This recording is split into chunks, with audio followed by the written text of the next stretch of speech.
আমরা কি চোর? 25,000 চোর। চোর ধরার দায় আমাদের। চাকরি পেতে টাকা দেইনি, চাকরি খোয়াতে আমাকে টাকা দিয়ে সুপ্রিম কোর্টের আইনজীবী ধরতে হবে কেন? কেন?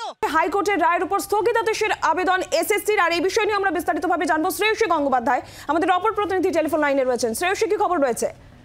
দেখো, স্কুল সার্ভিস কমিশনের পক্ষ থেকে যে পিটিশন দাখিল করা হয়েছে সুপ্রিম কোর্টে, সেখানে একাধিক গ্রাউন্ডে এই ক্ষেত্রে উল্লেখ করা হয়েছে। এখন এই ক্ষেত্রে যে বিভিন্ন যে গ্রাউন্ডগুলো উল্লেখ করা হয়েছে, কিন্তু সেই ক্ষেত্রে যেমন ওয়েমার শীট সংক্রান্ত রয়েছে, যেমন যোগ্যদের চাকরি যাওয়া সংক্রান্ত বিভিন্ন বিষয় রয়েছে। কিন্তু সবার আগে যে এই যে পিটিশন দাখিল করা হয়েছে স্কুল সার্ভিস কমিশনের পক্ষ থেকে, সেই পিটিশনে কিন্তু হাইকোর্টের যে টোটাল যে জাজমেন্টটা আছে, সেই জাজমেন্টের উপরে স্টে চাওয়া হয়েছে। অর্থাৎ স্কুল সার্ভিস কমিশনের পক্ষ থেকে হাইকোর্টের যে জাজমেন্ট, সেই জাজমেন্টের উপর স্টে চাওয়া হয়েছে। এর পাশাপাশি কিন্তু বিভিন্ন ইস্যু, যেরকম যোগ্যদের কেন চাকরি গেল, যেটা স্কুল সার্ভিস কমিশন মনে করছে যে সিবিআই এবং তাদের রিপোর্ট অনুযায়ী 5,000-এর ক্ষেত্রে গড়মিল ছিল, বাকিদের ক্ষেত্রে কেন চাকরি গেল, সেই প্রশ্ন তারা তুলেছেন।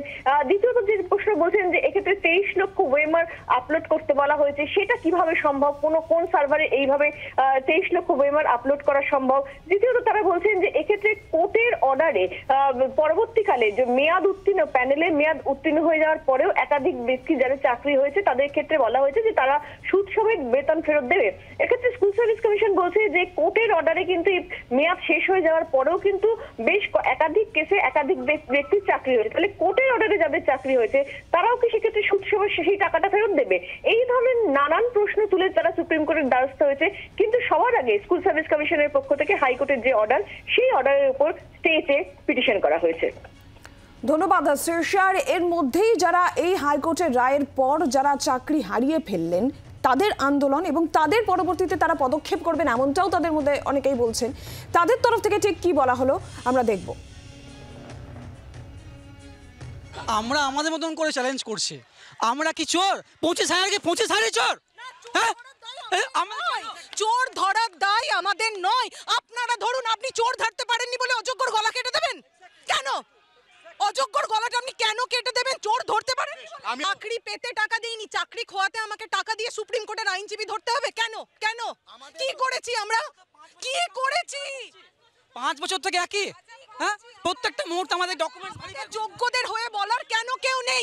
একটা লোক যোগ্যদের হয়ে কথা বলার নেই কেন? কমিশন এবং রাজ্য সরকারের অপদার্থমূলক কাজের জন্য আমরা যারা যোগ্য তারা কেন সাফার করব? এই প্রশ্ন কিন্তু স্কুল সার্ভিস কমিশনও সুপ্রিম কোর্টে তুলেছে। তোলা হলে আমাদের এইভাবে সম্মানহানি করছে। যোগ্যদের কথা কতজন ভেবেছে? শুধু 1-2 বা 5,000-এর জন্য আমরা, বাকি 19,000 কেন সাফার করব? একদিকে মনের মধ্যে আশা এবং মুখে ক্ষোভ উগরে দিচ্ছেন তারা। 24 ঘন্টার জন্য ক্যামেরায় তরুণের সঙ্গে অয়ন, কলকাতা। বাংলার আওয়াজ, বাঙালির আবেগ, জি 24 ঘন্টা।